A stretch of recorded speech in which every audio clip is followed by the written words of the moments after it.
mari kita mulai studi Nikaya kita pada pagi hari ini dengan Namo Tassa 3 kali bersama-sama. Namo Tassa Bhagavato Arahato Sama Sambuddhassa. Namo Tassa Bhagavato Arahato Sama Sambuddhassa. Namo Tassa Bhagavato Arahato Sama Sambuddhassa.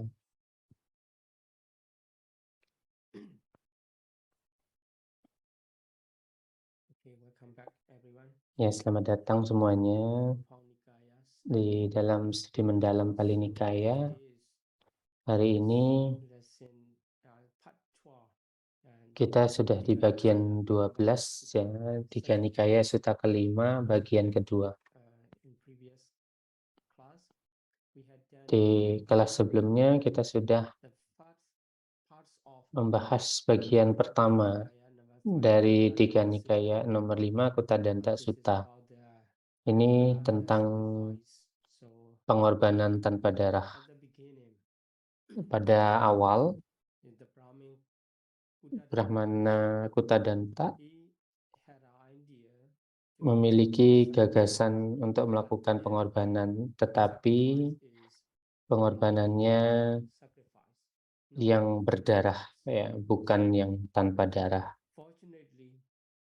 Dan beruntungnya, sebelum Kutadanta melakukan pengorbanan tersebut, Buddha mengunjungi tempat tinggalnya dan dia mendekati Buddha, mendatangi Buddha, kemudian ingin melakukan pengorbanan yang lebih bermanfaat dari yang dipahaminya selama ini. Dia juga sudah mendengar bahwa Buddha mengetahui pengorbanan yang bermanfaat, ya. Untuk itu dia bertanya kepada Buddha, dan Buddha menjelaskan Kutadanta dan juga para pendengar tentang Raja Mahawijita. Jadi pengorbanan Raja Mahajiwita, ya, yang telah dilakukan di waktu yang lampau. Kemudian disebutkan juga beberapa perlindungan atau beberapa persyaratan, ya, kebutuhan untuk melakukan pengorbanan besar tersebut. Dan hari ini kita akan melanjutkan bagian kedua dari penjelasan tersebut, ya. Jadi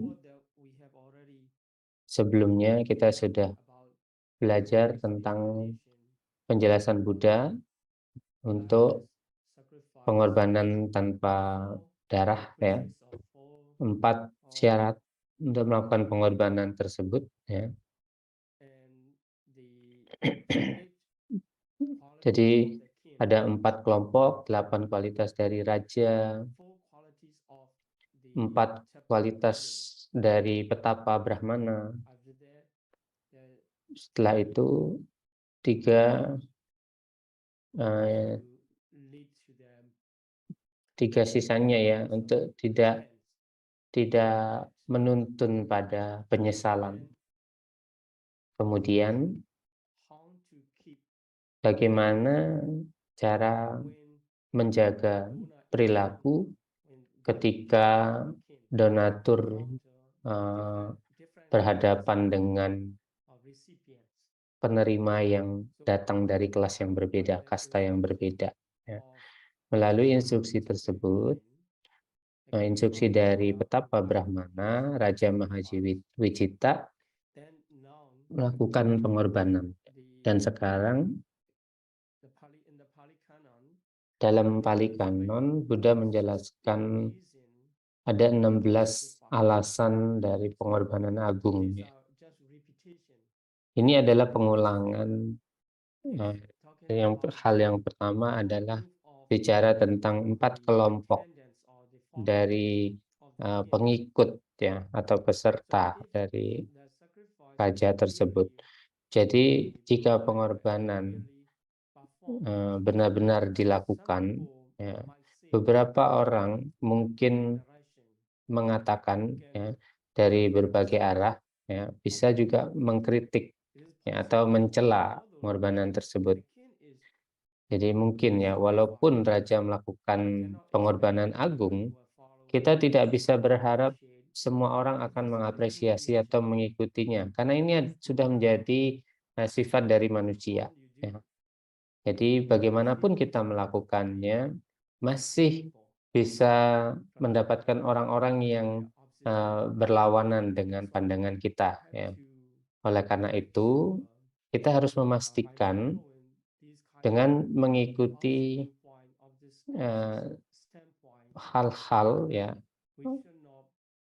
di mana kita tidak seharusnya tidak menuntun batin kita pada penyesalan atau kekecewaan.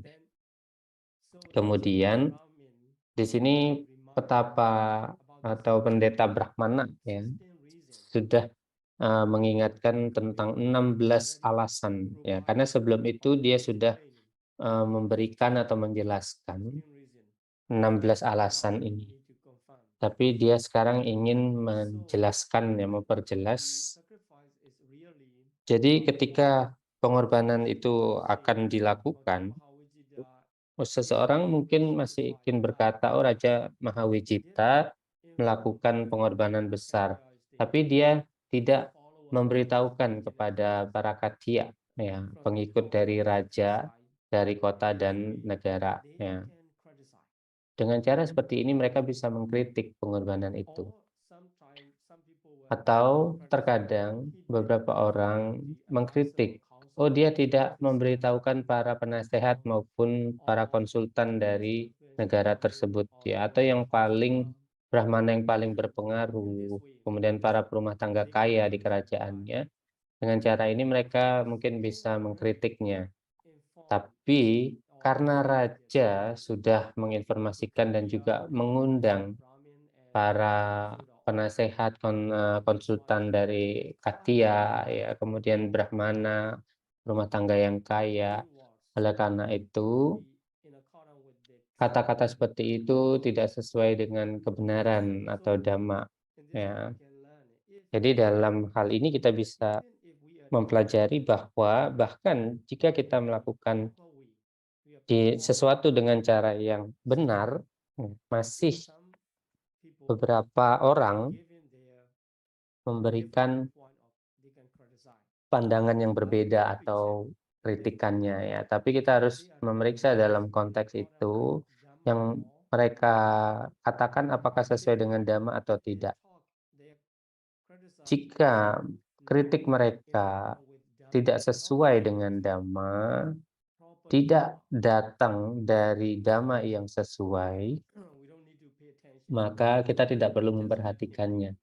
Ya, biarkan mereka melakukan pekerjaannya sendiri, ya, urusannya sendiri. Ini bukan urusan kita. Jadi kita tidak perlu merasa kecewa, menyesal. Jadi di sini Brahmana sudah memberitahukan kepada raja, ya, walaupun sudah mengundang 4 kelas yang berbeda, ya, dari kelompok orang, tapi beberapa masih akan mengkritik. Tapi karena kata-kata seperti ini tidak sesuai dengan dhamma, maka kita tidak perlu merasa kecewa. Dan karena kita sudah mengetahui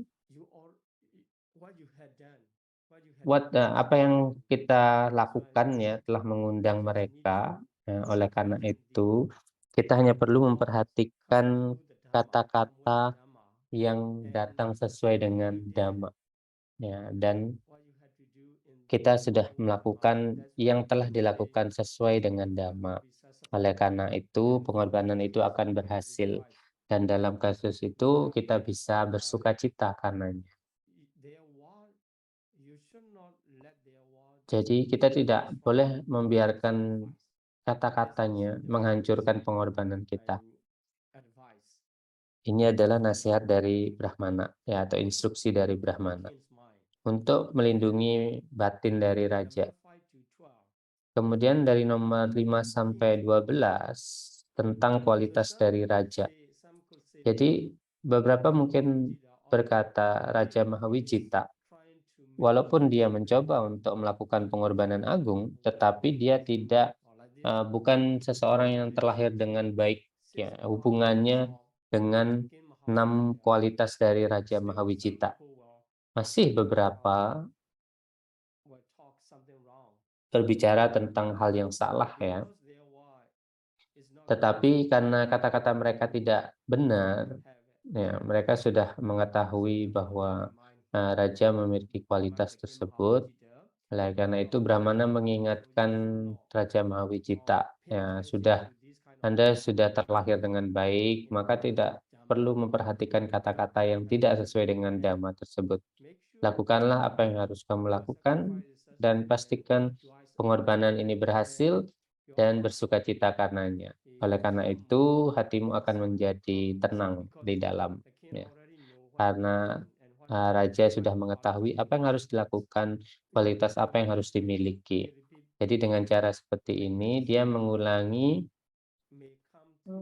eh, kritik itu mungkin datang melalui kualitas dari raja. Dan dilanjutkan, ya, sampai poin 12, 5 sampai 12 itu hubungannya dengan kualitas dari Raja Mahawijita. Dan juga masih mungkin tentang petapa pendeta Brahmana. Jadi Brahma mengatakan walaupun raja melakukan pengorbanan agung, tidak mungkin terpenuhi karena pendeta Brahmananya itu tidak terlahir dengan baik, ya. Kemudian tidak terpelajar, tidak ahli dalam mantra-mantra, ya. Kemudian tetapi keduanya Brahmana dan juga pendeta Brahmana sudah mengetahui tentang kualifikasi dari pendeta Brahmana. Oleh karena itu, mereka seharusnya tidak memperhatikan ataupun merasa kecewa tentang kualitas dari Brahmana dan masih bisa bersukacita. Jadi dalam kasus ini kita bisa belajar sebelum melakukan sesuatu atau sebelum melakukan suatu perbuatan baik, maka pastikanlah apa yang perlu untuk melakukan hal yang diperlukan untuk melakukan itu. Setelah memenuhi kebutuhan itu, kita harus menjaga untuk tetap melakukan perbuatan ini, ya, sesuai dengan batin kita, tidak memperhatikan kritik dari orang lain karena kita mengetahui tentang diri kita sendiri, ya, kita melakukannya dengan baik. Jadi ini adalah 16 alasan raja seharusnya tidak membiarkan kata-kata orang lain menghancurkan ketenangannya, kedamaiannya, ataupun sukacita dalam dirinya. Jadi setelah itu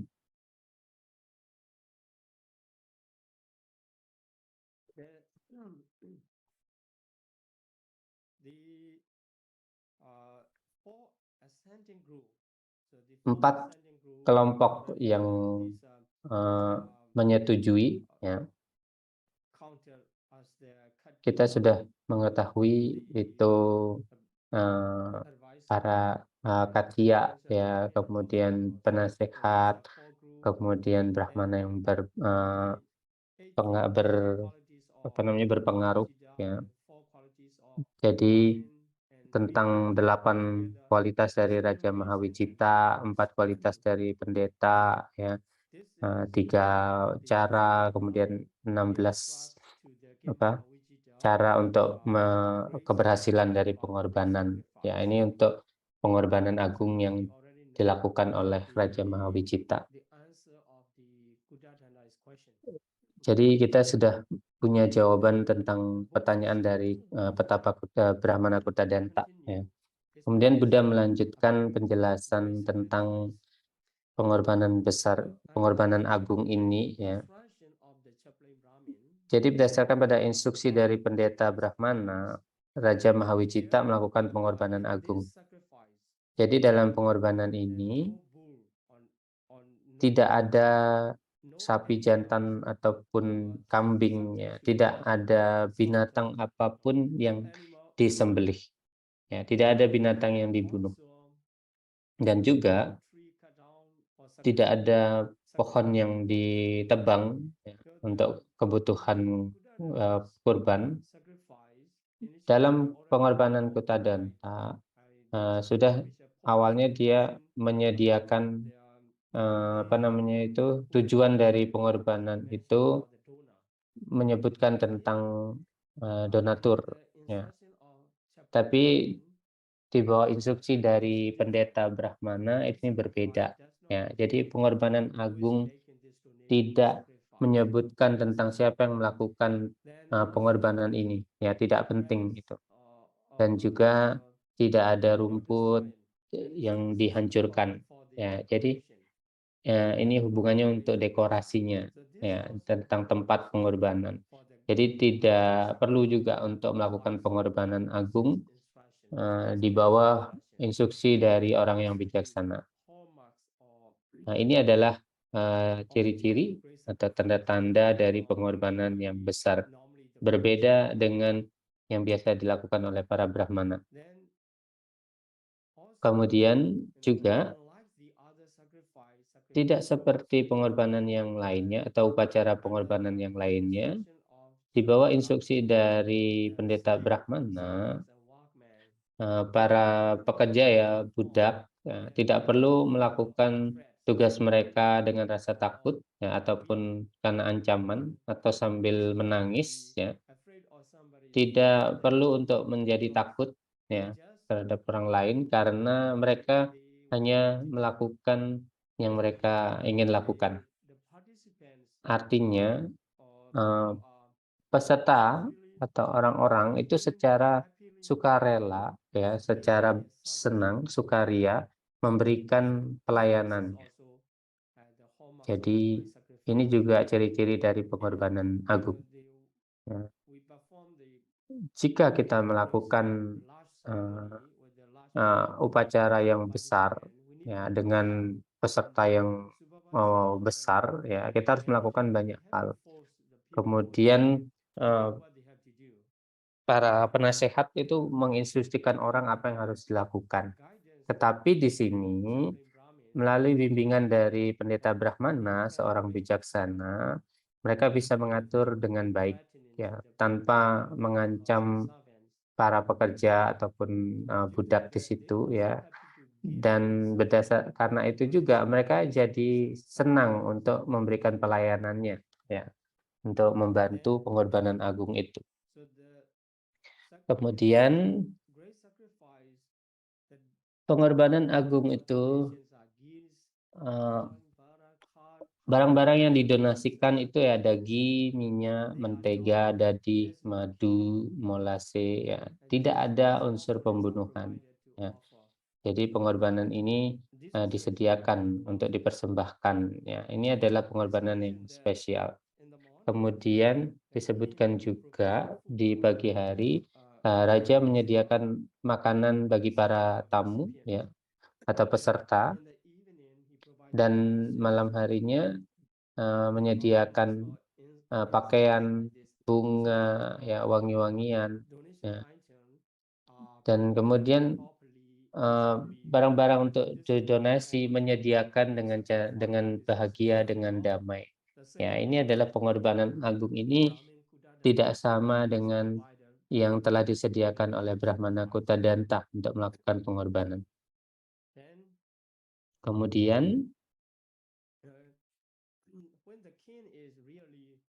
ketika raja benar-benar melakukan pengorbanan agungnya,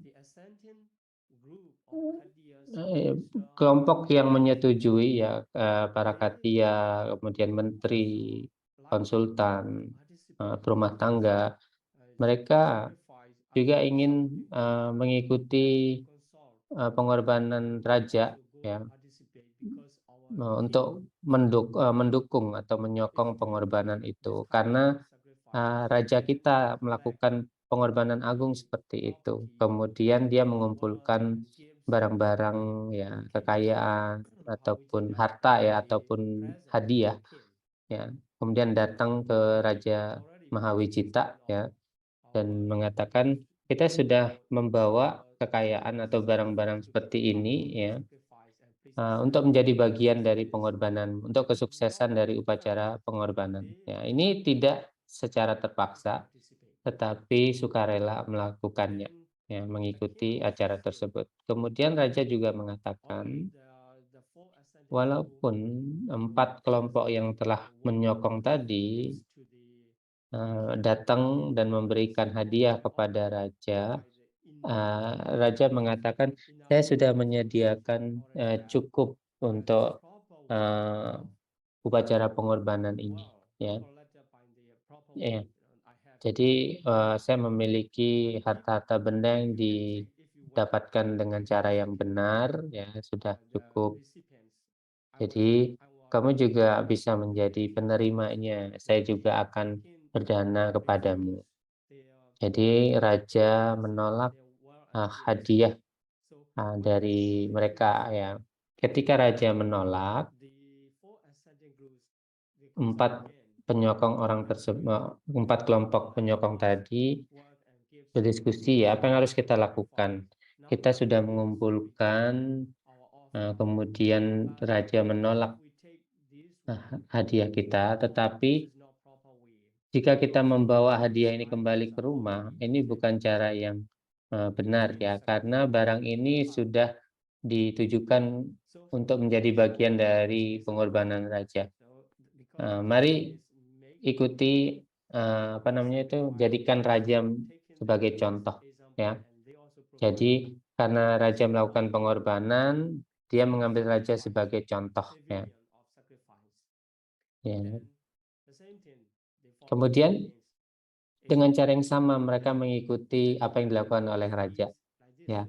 Jadi Katia mengambil sisi timur ya dari empat arah ya. Di sekeliling dari tempat pengorbanan dari yang dilakukan oleh raja ya. Mereka juga mempersembahkan apa namanya tempat mereka melakukan upacara pengorbanan tersebut ya. Dengan cara seperti ini, karena pemimpinnya raja melakukan pengorbanan tanpa pembunuhan, mereka juga tidak membunuh makhluk hidup apapun. Kemudian tidak memaksa orang-orang para pekerjanya ya. Kemudian tidak disebutkan juga tidak menjadi bangga sebagai donatur ya. Ya, mereka hanya melakukan turut serta ya secara sederhana mengambil raja sebagai contoh untuk melakukan pengorbanan. Di sini kita lihat bagaimana pengaruh dari raja sebagai pemimpin kepada para pengikutnya. Ketika pemimpin melakukan dengan cara yang benar, maka pengikutnya juga mudah untuk mengikutinya. Jadi mereka hanya berusaha menggunakan ghee, minyak, mentega, dan sebagainya. Kemudian pada saat itu, ketika Buddha menyebut tentang pengorbanan agung yang telah dilakukan di masa yang lampau, di bawah pengaruh dari pendeta Brahmana ya kepada Raja Mahawijita, kemudian Brahmana dan juga para orang yang berada di situ ya menjadi tenang ya, bersukacita. Sungguh pengorbanan yang luar biasa seperti itu.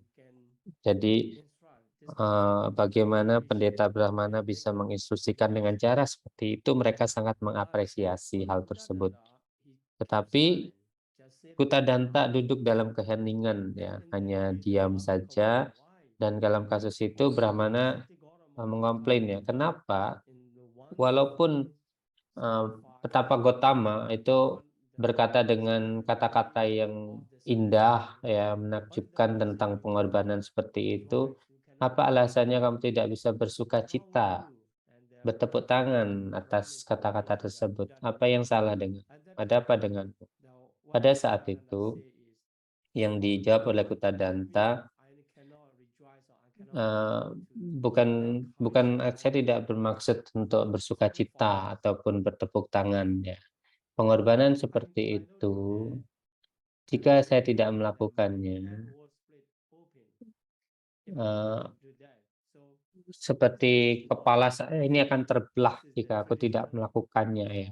Ini sebenarnya, secara tradisional ya penjelasannya, jika seseorang, berkata dengan cara yang sesuai ya dan mengatakan ini harus dilakukan, jika seseorang itu masih, apa namanya itu, menolaknya, menentangnya, jika saya tidak melakukan itu, maka kepala saya akan terbelah ya. Tapi bukan beneran terjadi seperti itu, hanya secara budaya saja ya.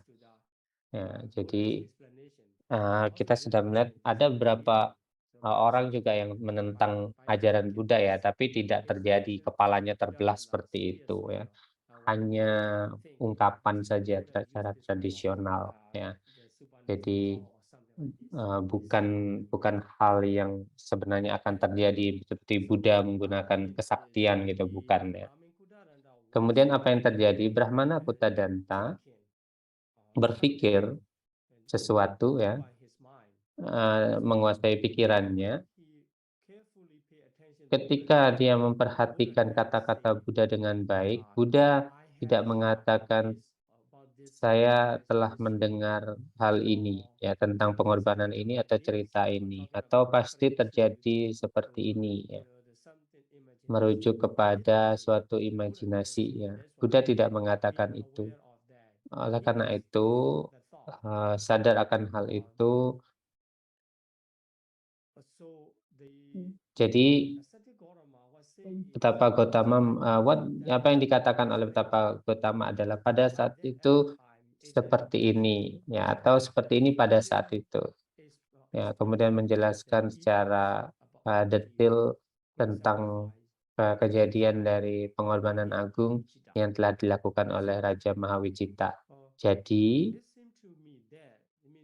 terlihat bagiku bahwa, ini Kutadanta berpikir ya, Tapa Gotama pasti pada waktu itu, eee, apakah Raja Mahawicita yang berkorban ataupun pendeta Brahmana, dia, pasti ada di situ ya. Apakah raja itu atau Brahmana, atau pendeta Brahmana itu ya. Jadi artinya dia sudah mengalaminya sendiri ya, ya. Dan sekarang hanya menceritakan ulang. Ya itulah alasan aku tidak bisa, eee, apa namanya itu, bersukacita ya atau bertepuk tangan, karena saya sedang berpikir secara serius ya. Kemudian dia tanya kepada Buddha tentang keraguannya. Kemudian pada saat itu, eee, Pendeta Gotama ya, berdasarkan pada cara menjelaskanmu, kamu pasti salah satu dari pelaku tersebut, apakah rajanya atau pendetanya. Jadi dengan melakukan pengorbanan agung tersebut, pengorbanan tanpa darah tersebut, sebagai hasilnya setelah, meninggal ya, setelah melakukan pengorbanan agung tersebut, eee, Anda terlahir di alam yang baik, ya di alam surga. Karena dia sudah mengetahui bahwa, dia, eee, menerima bahwa itu adalah pengorbanan yang sangat indah, ya, sangat menakjubkan, yang, bisa membawa manfaat besar, ya, setelah meninggal. Kemudian Buddha mengakui, "Ya benar Brahmana, aku adalah pendeta Brahmana." Ya, jadi, kita mengetahui, kata-kata dari Brahmana, pendeta Brahmana itu Bodhisatta ya. Jadi sebelum terlahir sebagai Siddhartha di banyak kehidupan, di kehidupannya yang tidak terhitung, salah satu kehidupannya ya, Beliau telah mempersembahkan apa namanya itu pengorbanan agung dengan Raja Mahawijita. Jadi ini yang diakui oleh Buddha tentang pengalamannya atau keikutsertaannya dalam pengorbanan agung yang telah dijelaskan kepada para Brahmana dan pengikutnya. Ya. Nah, kemudian setelah mengetahui Brahmana Kuttadanta masih memiliki pertanyaan yang lain. Ya. Sekarang dia mengetahui bahwa Pendeta Gotama merupakan pendeta Brahmana, ya, dan telah menjelaskan pengalamannya sendiri, ya, tetapi masih ingin mengetahui apakah ada bentuk yang lebih sederhana yang lebih mudah dilakukan dan lebih bermanfaat, ya, daripada pengorbanan. Ya. Nah, jadi pengorbanan yang berunsur 16 apa namanya itu atributnya, ya. Kemudian Brahmana Kuttadanta itu sangat orang yang sangat pintar, ya. Jadi sangat menakjubkan. Tetapi kalau ada sesuatu yang lebih baik dari itu, saya ingin mengetahui. Ya. Jadi itu adalah cara berpikirnya. Oleh karena itu dia bertanya tentang pengorbanan yang lebih sederhana, lebih mudah, tetapi lebih bermanfaat dan lebih menguntungkan. Ya. Dan juga investasinya lebih sedikit, tapi hasilnya lebih besar. Sudah menjawab ada, Brahmana. Ya, kalau bisa lakukan, kalau tidak ya jangan. Kemudian untuk menjawab pertanyaan dari Brahmana Kuttadanta, Buddha menyebutkan tentang hadiah, ya, hadiah keluarga yang dilakukan secara apa namanya itu teratur, ya, di kesehariannya, rutin secara sehari-hari. Jadi hadiah keluarga semacam itu untuk diberikan kepada petapa yang bermoral itu adalah pengorbanan yang lebih baik. Karena ini lebih sederhana dan juga lebih mudah, ya, tetapi lebih bermanfaat. Oleh karena itu, ini yang lebih baik, ya. Jadi Buddha secara bertahap mengatakan, dan juga Brahmana terus bertanya pengorbanan yang lebih baik lagi, ya. Jadi yang pertama tentang Raja Mahawijita, ya. Nah, ini pengorbanan yang sangat menakjubkan, ya, tapi kalau ada yang lebih baik, tentang dari pengorbanan itu dia ingin mengetahui. Kemudian Buddha mengatakan pemberian keluarga, ya, secara teratur kepada para petapa yang bermoral, ya. Jadi petapa ini tidak hanya bhikkhu, ya, tidak hanya anggota dari Buddha Sasana, ya. Nah, siapapun yang bermoral bisa menjadi penerima dari hadiah tersebut, ya, pemberian tersebut. Jadi ini adalah yang lebih sederhana, ya, karena apa namanya itu persembahan yang dilakukan secara teratur, ya, mungkin pakaian, makanan pada yang bermoral itu lebih baik, ya. Dan dalam kasus ini Brahmana Kuttadanta memiliki keraguan, mengapa ini lebih baik, ya, karena ini sangat sederhana, ya, dibandingkan dengan yang sebelumnya. Jadi pengorbanan yang sebelumnya itu mempersiapkan banyak hal, ya, dan juga pasti menghabiskan banyak uang, ya. Tetapi di sini pemberian hadiah keluarga secara teratur itu sangat sederhana, ya, sangat mudah. Kenapa dipandang sebagai lebih baik? Dan alasannya dia disampaikan oleh Buddha, untuk pengorbanan agung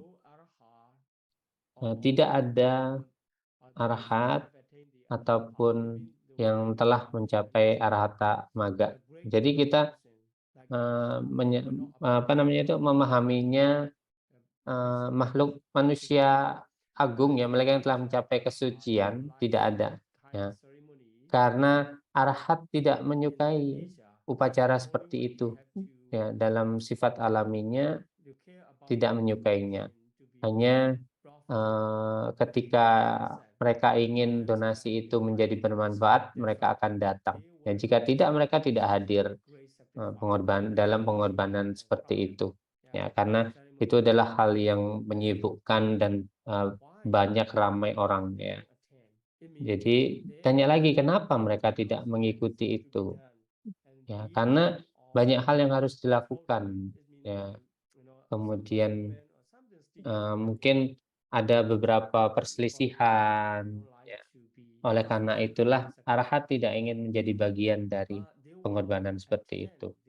Tapi mereka akan menghadiri pengorbanan di mana pemberian keluarga secara teratur ya diberikan kepada para petapa yang bajik atau bermoral, karena Arahat adalah seorang yang agung ya untuk sebagai menjadi penerima. Ya. Jadi ini dari sisi penerimanya. Apabila penerimanya adalah makhluk suci, ya maka pemberian donasi ya dana keluarga secara teratur ya itu akan lebih bermanfaat ya dibandingkan dengan pengorbanan yang agung. Ini lebih mudah untuk dilakukan. Kemudian Brahmana tetap bertanya, ya melanjutkan pertanyaannya. Apakah ada pengorbanan lain ya selain dari dana keluarga yang teratur seperti itu, yang lebih sederhana lagi ya, atau yang usahanya juga tidak lebih kecil lagi. Kemudian yang kedua, Buddha mengatakan memberikan perlindungan atau tempat tinggal bagi sangga. Ya. Jadi yang anggota sangga dapat datang dan tinggal di situ, dipersembahkan kepada sangga jika seseorang menyediakan ya, jadi tempat tinggal. Ya, ini adalah pengorbanan yang lebih baik. Kemudian mana yang lebih baik dari persembahan tempat tinggal kepada sangga, yaitu jika dengan hati yang murni berlindung kepada Buddha, Dhamma, dan Sangha. Ya, jadi berlindung kepada Tiratama. Ya. Dalam kasus ini, kenapa mengambil perlindungan pada Buddha, Dhamma, Sangha lebih baik daripada persembahan tempat tinggal kepada Sangha? Dan di sini jadi menjaga tempat tinggal untuk sangga itu juga perlu sibuk ya, perlu pengikut orang-orang ya, karena ada hal yang harus dilakukan untuk menjaga tempat tinggal tersebut, untuk merawat tempat tinggal tersebut. Tetapi di sini mengambil dalam batin kita perlindungan kepada Buddha Dhamma Sangha dengan hati yang murni, dengan batin yang murni, ini usahanya lebih ringan tetapi manfaatnya lebih besar. Jadi dengan bertanya apakah ada hal yang lebih baik lagi ya, lebih sederhana lagi. Buddha menyebutkan tentang 5 moralitas ya. Kemudian jadi setelah mengambil perlindungan pada Buddha, Dhamma, Sangha, kemudian kita menjaga 5 moralitas. Jadi kita melakukan ini secara berbalengan ya. Nomor 3 dan nomor 4 itu lebih baik daripada pengorbanan agung ya, pengorbanan besar. Kemudian di sini disebutkan pengorbanan yang lebih baik ya, karena Brahmana Kutadanta tetap selalu menanyakan yang lebih baik lagi ya, apa pengorbanan yang lebih baik lagi seperti itu. Kemudian di sini 5 sila ya di dalam sutta dalam Anguttara Nikaya Buddha menyebutkan bahwa 5 moralitas ini, menjaga 5 moralitas ini adalah pengorbanan yang tertinggi ya, dana yang tertinggi. Karena penghindaran pembunuhan ya, jadi penghindaran apa namanya itu melakukan pembunuhan. Mengapa kita ini kita bisa pertimbangkan juga seperti mempersembahkan kehidupan, ya, karena kita tidak melakukan pembunuhan. Oleh karena itu, ini pengorbanan yang tertinggi ya, karena membiarkan makhluk-makhluk untuk hidup. Dan juga dengan tidak mencuri, tidak mengambil yang tidak diberikan, ini memberikan keamanan kepada properti orang lain, ya. Jadi tidak menyebabkan orang lain takut kehilangan propertinya. Kemudian tindakan asusila, kita menghindari tindakan asusila, ini juga memberikan orang-orang ya dalam komunitas kita eh, itu apa namanya pengorbanan dari rasa apa takut ya. Karena orang-orang tidak merasa takut lagi, mereka bisa hidup dengan tenang tanpa takut ya, bahwa kehidupan rumah tangga mereka itu aman ya. Karena tidak ada tindakan asusila atau perselingkuhan seperti itu ya. Kemudian dengan penghindaran dari berkata yang tidak benar atau berbohong, ya, ini mempersembahkan kebenaran untuk komunitas kita. Kemudian dengan tidak mengambil atau tidak mengkonsumsi minuman keras, ya, atau sesuatu yang bisa memperlemah kesadaran kita ya, apapun itu ya, makanan juga ya, bahan-bahan yang minuman keras dan beracun seperti itu. Ini bisa menjadi sebab bagi sila-sila yang sebelumnya untuk terlanggar. Ya, dengan minum minuman keras seperti itu, seseorang bisa melakukan apapun, ya, membunuh, mencuri, ataupun tindakan asusila, ya, berbohong. Oleh karena itulah 5 sila ini disebutkan sebagai dana yang tertinggi. Ya. Jadi untuk memberikan rasa aman dan terbebas dari rasa takut terhadap komunitas kita. Ya. Jadi ini nomor 4 yang lebih baik, pengorbanan yang lebih baik. Kemudian Brahmana terus bertanya, pengorbanan yang lebih baik lagi. Dan akhirnya Buddha menyebutkan tentang yang biasa kita pelajari ya, yang telah kita pelajari di setiap sutta dalam Digha Nikaya sampai saat ini ya, tentang kemunculan dari Tathagata ya di dunia ini ya, kemudian arahat ya, kemudian membabarkan dhamma. Setelah mendengarkan dari pembabaran dari dari Buddha ya, ajaran dari Buddha, kemudian mengembangkan keyakinannya atau kepercayaan dirinya, dan kemudian praktek moralitasnya ya. Kemudian dimulai dari itu moralitas itu juga. Jadi moralitas itu dipandang sebagai pengorbanan yang lebih baik daripada yang sebelumnya.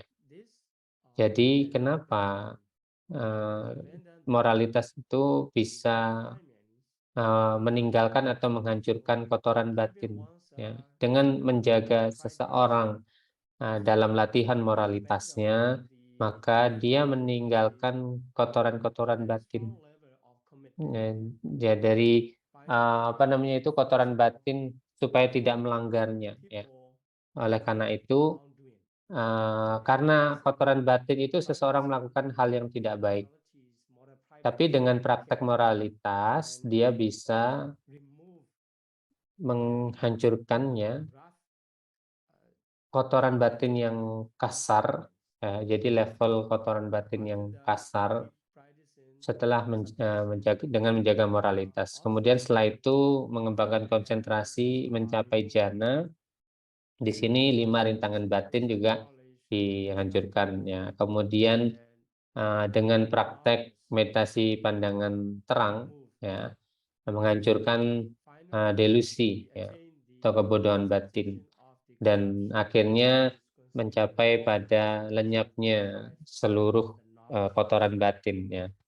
Jadi dalam kasus ini inilah bentuk dari pengorbanan yang paling besar atau yang paling hebat seseorang mungkin bisa lakukan ya. dengan dengan cara pengorbanannya itu dengan cara menghancurkan seluruh kotoran batin, ya, kotoran batin ataupun noda-noda dalam batin kita. Ya. Jadi Buddha mengatakan tidak ada lagi pengorbanan yang lebih sederhana, yang lebih mudah, tapi yang paling bermanfaat ya daripada penghancuran dari noda-noda batin. Ya. Jadi ini sudah dijelaskan juga secara berurutan ya di Sutta kedua ya, samanya Pala Sutta disebutkan tentang praktek berdasarkan pada Theravada ya Buddhisme. Jadi ini yang paling sederhana. Oleh karena itu tidak ada yang lebih sederhana, lebih bermanfaat daripada hancurnya noda-noda batin. Ya. Dan akhirnya Buddha sampai pada penjelasan yang tertinggi ya dari praktek Buddhisme. Pada saat itu Brahmana Kutadanta benar-benar memahami dan menunjukkan ekspresinya ya, sangat menakjubkan penjelasan seperti itu. Dan seperti biasanya dia sangat mengapresiasi ajaran Buddha ya, bagaikan apa namanya itu memiliki cahaya di kegelapan ya. Itu bentuk apresiasinya ya. Setelah mengapresiasi seperti itu, dia menyediakan pengorbanannya dengan cara yang benar di bawah bimbingan ajaran Buddha ya.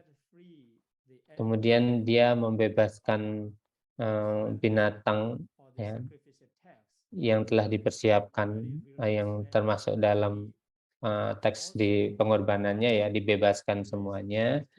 Tidak hanya membebaskannya, dia juga mengatakan saya mengaruniakan mereka kehidupan ya. Jadi mengembangkan niat baiknya kepada binatang-binatang tersebut dan tidak membunuhnya, biarkan mereka bebas dan juga menyediakan makanan ya. Kemudian air untuk minum dan apa namanya, binatang-binatang itu juga bisa hidup ya di tempat yang aman ya. Mereka tidak akan terbunuh ya. Kemudian selain itu juga Brahmana Kutadanta mengembangkan cinta kasihnya kepada makhluk-makhluk itu. Kemudian Buddha menyampaikan khotbahnya ya setelah penjelasan tentang pengorbanan yang lebih baik, yang lebih besar satu persatu, kemudian melanjutkan pengajarannya kepada Brahmana. Karena Buddha melihat Brahmana ini memiliki potensi untuk mencapai tingkatan kesucian ya.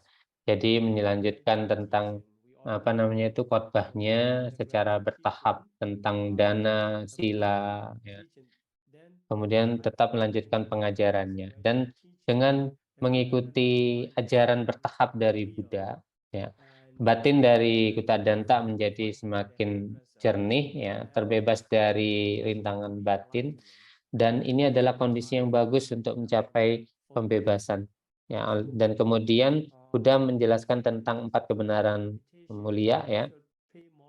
Jadi kalau di sini kita lihat, di sini adalah pengulangan bentuk ajarannya. Ini sangat penting untuk kita perhatikan yang disebutkan dalam teks Pali.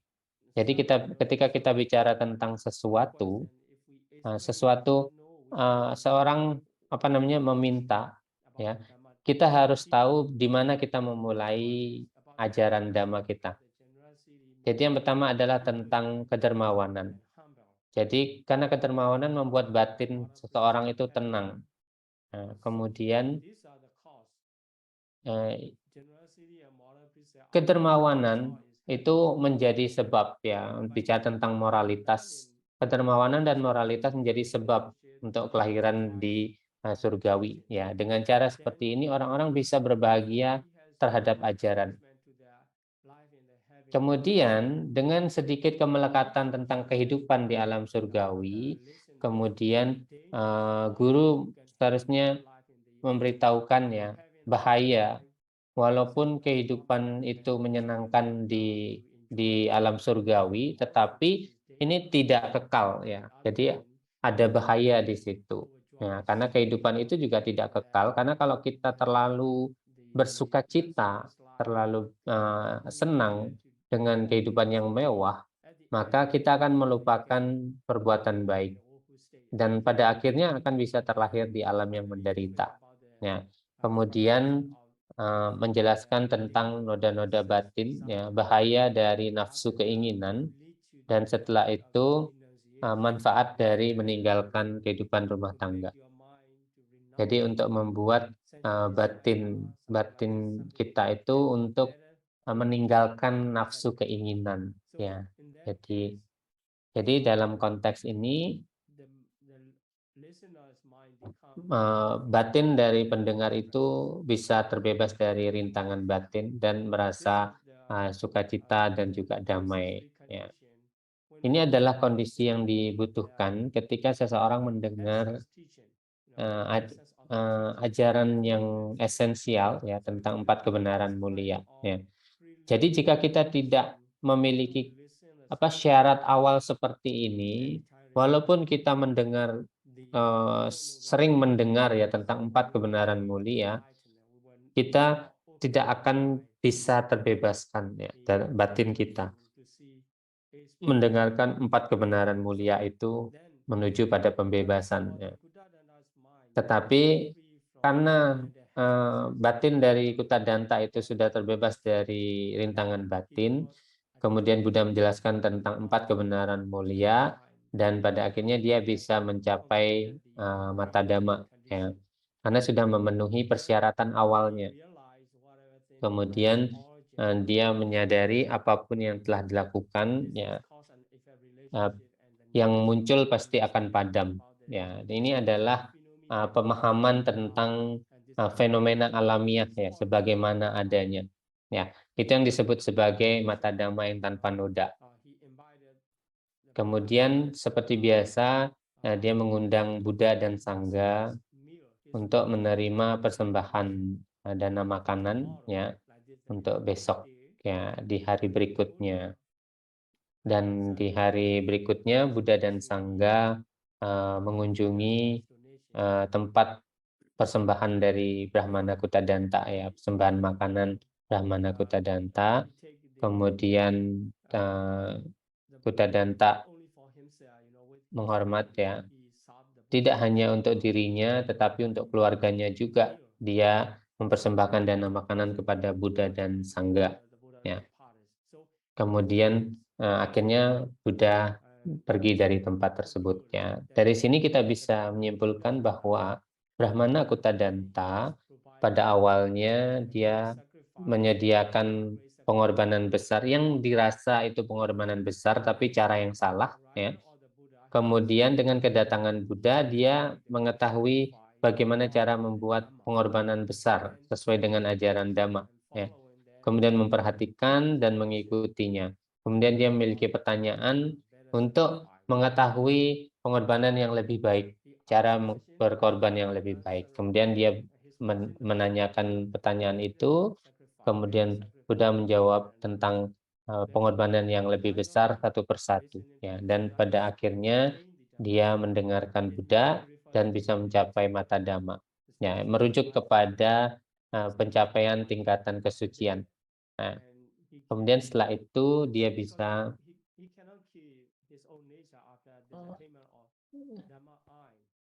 jadi setelah pencapaian mata dhamma itu dia tidak akan lagi terlahir di alam menderita ya. Ini adalah pencapaian yang sangat besar ya. Jadi bertemu dengan orang bijaksana seperti Buddha. Jadi sekarang juga melalui pembelajaran teks ya, kita masih bisa mempelajari ajaran Buddha. Jika kita mengikuti prinsip-prinsip dari ajaran Buddha, kemudian memenuhi persyaratan kebutuhan untuk pencapaian tingkatan kesucian itu, kita masih bisa mencapainya. Ya, semoga kita semua bisa melakukan pengorbanan yang lebih baik dan menuntun diri kita sendiri hingga pada pencapaian kesucian. Terima kasih. Satu, satu, satu.